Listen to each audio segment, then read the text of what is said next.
antara kita dengan Sang Bapa itu sendiri. Jadi kalau memang Saya kita mengingkari kemanusiaan Yesus, itu jelas, itu bukan paham yang disampaikan oleh para rasul. host, selamat siang. Iya, selamat siang. Silakan dilanjutkan. Iya, kalau kita menyatakan bahwa Yesus adalah Bapa, 1 Korintus 8 ayat 6 ini bagaimana pula ini, Pak?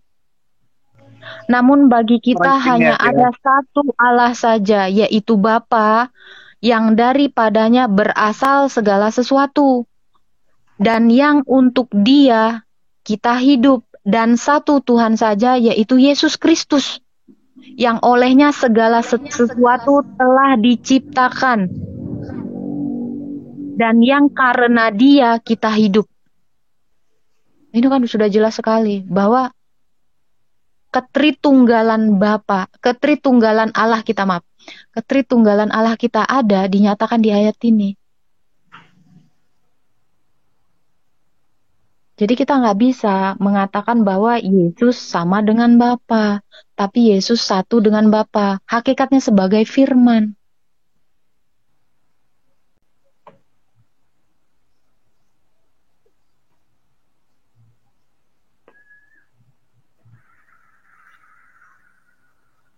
Lanjut. Apalagi, apalagi ini di Yohanes 8 ayat 42 dijelaskan ya Pak. Kata Yesus kepada mereka, jikalau Allah adalah Bapamu, nah Allah yang adalah Bapa kita, bukan Yesus. Bukan Yesus mengatakan gini, jikalau aku adalah Bapamu, gak ada Pak, kayak gitu. Kalau Yesus adalah Bapa, harusnya Yesus berkata seperti itu. Jikalau ku adalah Bapamu, nah itu baru Yesus adalah Bapa. Tapi enggak, di Yohanes ini dijelaskan seperti ini. Kata Yesus kepada mereka, jikalau Allah adalah Bapamu, kamu akan mengasihi aku, sebab aku keluar dan datang dari Allah. Dan aku datang bukan atas kehendakku. Nah, kalau kita katakan bahwa Yesus adalah Bapa, aku datang bukan atas kehendak aku, melainkan kehendak Dia yang mengutus aku. Berarti kita ganti dianya di sini. Atas kehendak sendiri, melainkan akulah yang mengutus aku. Kan nggak mungkin gitu, Pak.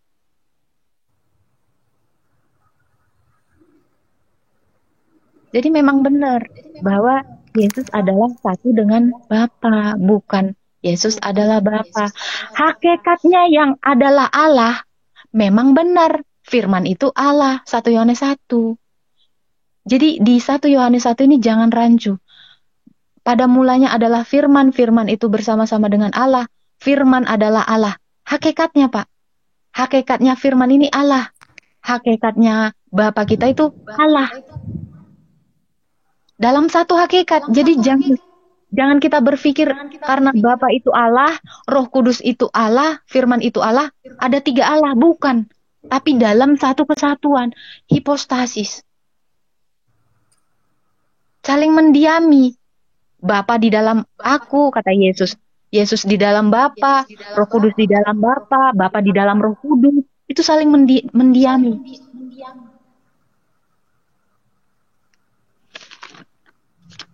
Jadi kita harus tahu dulu Pak, hakikatnya Bapa itu apa, hakikatnya firman itu apa, hakikatnya Roh Kudus itu apa. Sama-sama Allah, satu Allah. Kolose 2 ayat 9. Sebab di dalam Dia, ini hipostasis ya. Sebab di dalam Dia berdiam secara jasmania seluruh kepenuhan kealahan. Itu Yesus. Saya nggak asumsi, saya nggak narasi asumsi, saya bawa ayat ya. PJ Otai. Saya lagi menjelaskan. Nah, kalaupun Bapak mengatakan bahwa Yesus adalah Bapa, silakan jelaskan kepada saya, karena tidak ada yang menyatakan. Jadi jangan berpatok sama ayat yang tadi, Pak. 1 Yohanes yang Bapak katakan tadi. Yesus ini sedang menyatakan siapa Bapa. Karena Yesus ini adalah firman, hakikatnya Allah. Bapa itu roh. dimaksudkan Bapa itu adalah roh, maknanya seperti ini, Pak. Roh itu tidak terlihat. Roh itu tidak terlihat. Transenden. Itu Bapa, itu Allah. Oke. Ada juga ayat yang mengatakan Allah itu terang. Allah itu terang. Allah itu kasih. Allah itu kasih.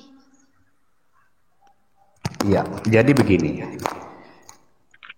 Saya sapa dulu lah, ini belum ada yang disapa nih, Bang Jack. Oh, silakan. Bang siapa nih? Man of Halo. Goods, Firman Firdaus. Selamat siang. Bang Manusia Baru, Shalom. kedengaran nggak suara saya? Selamat siang, host. Kedengaran dong. Oh, kedengaran ya. Kedengaran. Saya bentar, saya ngomong dulu ya. Iya. Gini, kita sih, Silakan Bang. ya, saran saya kita masuk kalau kita berdebat-debat di room ini seperti ini kurang elok ya. Karena gini lebih bagus kita namanya Bukan debat, Bang. Ini Ya. bukan debat, Pak. Kita saling Karena berbagi. gini, maksud saya gini, kalau ini kan kita kan udah jelas ya, konsep kita kan Tritunggal ya. Jadi itu semua kan kadang-kadang memang kalau kita nggak dikaruniai Roh Kudus, memang agak sulit karena banyak orang kebingungan gitu loh. Loh, Allah roh, lah ini kan bingung kan. Sebenarnya sih lebih jelasnya itu kan bisa dilihat waktu Yesus dibaptis itu kan, di Matius itu kan. Nah, itu bisa lebih di Matius 3 ayat 13 sampai 17 itu. Sewaktu Yesus dibaptis itu kan ada 3 pribadi yang itu kan. Jadi Iya. kadang-kadang memang kalau kita makanya perlu kita berdoa gitu loh. Karena kalau pemahaman ini memang agak ada yang membingungkan gitu loh. Iya kan? Karena kan sekarang juga kemarin ada pertanyaan sama si Uniri Pak, masalah firman. Jadi firman itu ternyata kan ada namanya logos, ada namanya rema, ada namanya legi kan. Jadi harus dimengerti tentang Yohanes 1 ayat 1 bahwa Yesus di situ bukan firman posisi dalam rema, bukan posisi dalam legi, dia posisinya di logos gitu. Jadi logos itu kita harus tahu. Itu kan ada akal pikiran Allah gitu loh. Jadi kalau kita logos di Yohanes 1 ayat 1 kita samakan dengan rema, ya nggak nyambung. Iya kan? Gitu loh. Saya rasa itu aja lah kawan-kawan. Iya, baik. Enggak, jadi gini Ya, mungkin Pak, yang lain mungkin. Bang Jack, kita bukan debat ini. Kita lagi ngobrol-ngobrol ya Pak, sharing ya Pak Manusia ya. Jadi Pak Manusia ini juga kan sama-sama belajar lah kita ini. Saya juga baru belajar, masih belajar juga dan terus belajar juga. Gitu. Tapi memang di Alkitab Oke, mengatakan. gini Tias ya. Ini kan semakin banyak yang di bawah. Jadi saya hanya ingin katakan, mungkin beberapa orang itu mulai mencoba untuk masuk secara teknis ya. Saya katakan gini, teknis itu maksudnya adalah mulai mencoba melogikakan segala sesuatu. Misalnya, ketika dikatakan bahwa Yesus Kristus itu adalah 100% Allah dan 100% manusia, maka orang itu mulai melogikakan. Sebentar dulu, biar saya selesai dulu. Saya selesaikan dulu ya. Maka orang mulai melogikakan teknis, apakah tubuhnya 50% ilahi dan 50% jasmani, apakah jiwanya 50-50, apakah rohnya juga 50-50 juga. Nah inilah yang menjadi penyebab pertanyaan ini ya. Namun konsep hipotektis, hipostaktik ya, hipostaktik union ya. Nah itu tidak disusun hitungan teknis ilahinya. Apa saja, lalu insannya apa saja, bukan seperti itu. Jadi kita meyakini bahwa Yesus Kristus itu adalah satu pribadi, bukan campuran dua pribadi, ilahi ditambah insani. Ia punya dua hakikat pada saat inkarnasi, tetapi juga bukan campuran setengah ilahi setengah jasmani. Bukan juga pakai rumusan hanya jasmani di tubuh sisanya ilahi. Bukan seperti itu.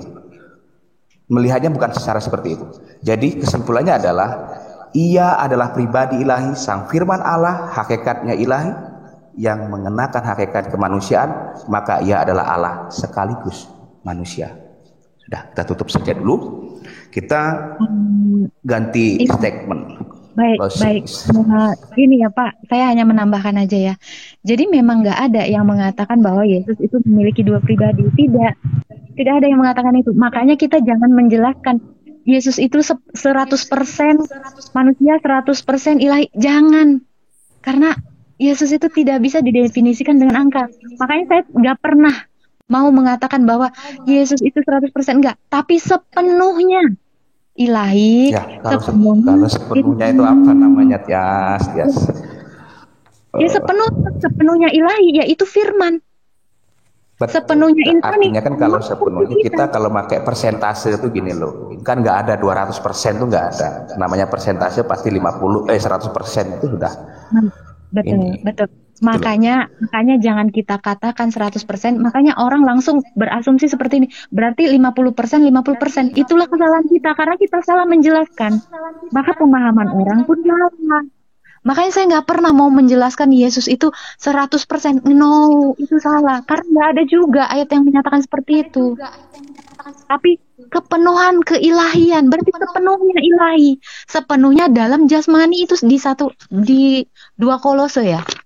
Itu dikatakan seperti itu. Makanya gini. Kita stop dulu ini. Jadi gini loh. Sebentar. Adirion. Iya. Shalom Adirion. Shalom. Jadi gini, ketika ada sudut pandang yang berbeda, saya minta dengan kerendahan hati saya. Jangan langsung dipatahkan, lo katakan bidat. Enggak ya. Itu saya minta. Pak, justru Bapak yang tadi pagi bilang langsung sesat saya. Pemahaman jangan kayak gitu. Nah, saya tidak bilang bidat loh. Enggak, ini nih, saya harus klarifikasi. Lah, justru tadi pagi Bapak ngesat-satin saya. Betul. Nah itu, saya nggak ada ngesatin orang. Karena di awal Bapak ini kan cuma dengar dari orang dari penggosip. Yang pakai nama tanpa ragi itu siapa? Nggak tahu, mana saya tahu tanpa ragi apa sih? Kapan? Saya nggak tahu. Di roomnya Mana saya tahu, Pak. Ada Kristen Kristen original. Mana saya tahu bahwa orang yang mengatakan Yesus adalah bapak bidat. Udah betul, memang betul, begitulah bahasa gua. Seperti itulah cara bahasa gua ngomong. Begini loh. Dengar kan Tias ya? Yesus itu siapa? Gitu gua ngomong. Memang begitu. Yesus Tuhan bukan? Yesus dengar dulu Pak, dengar. Enggak, kita klarifikasi tentang bidat dulu. Pak, dengar. Iya pasti dong. Enggak dengar. Nah, kita gini. Tuhan tuh artinya Bapak, dia pencipta tuh. Pak manusia baru. Ini kita klarifikasi, jangan langsung ke substansi dulu. Kita klarifikasi dulu tentang masalah tadi yang saya bilang bidat-bidat itu. Jadi yang setengah-setengah kalau main itu. Nah, yang saya ngomongin itu seperti itu betul. Tapi kalau dasar lo bidat lo, gue nggak serta merta, nggak pernah gue kayak gitu. Saya mau ke Bang Arjuna. Ketika kita memahami bahwa Yesus itu adalah Tuhan dan Juru Selamat, Dia adalah Sang Allah. Terus ada orang yang mengatakan, ketika ada orang mengatakan bahwa Yesus ini berarti salah paham nih arti bidat nih. Berarti salah paham nih arti bidat nih. Pasti salah paham. Pasti salah paham. Ya kalau menurut saya kita juga tidak boleh menghakimi orang ya, tetapi maksudnya begini, sebentar, kita tidak boleh menghakimi orang sebab cara mengungkapkan bahasa itu kan cara orang itu berbeda-beda.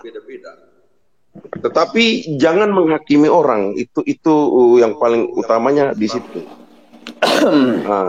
Artinya mungkin cara dia membahasakan tentang Yesus dan Bapa itu kurang tepat atau bagaimana gitu menurut saya. Salah, bukan kurang tepat, salah total. Bukan kalau kurang tepat. Kalau kurang itu agak bener-bener dikit, nggak salah total. Sebentar. Maksudnya begini. Maksudnya kita tidak bisa juga menghakimi orang gitu. Kalau kita menghakimi orang karena sebentar Bang Adrian. Karena orang itu mungkin kekurangan kosakata atau cara menyampaikan itu tepat. Gitu. Cara menyampaikannya kan, itu yang kan kurang dia kan tepat. bodoh, lihat ya. Nih orang-orang bodoh ini loh. Coba dong Pak Arjuna lihat ini di bawah, lihat. Gak usah menghakimi orang oneness adalah bidat lah. Coba. Itu kok bukan menghakimi. Begini, Itu dengar dulu Pak Arjuna, Pak Arjuna, sebentar dulu. Itu sudah bukan oleh gereja, ya. Kalau saya ini orang yang nggak bisa lepas dari gereja. Kekristenan kalau tanpa gereja itu bodoh. Nih, terserah kalian mau bilang gue kasar.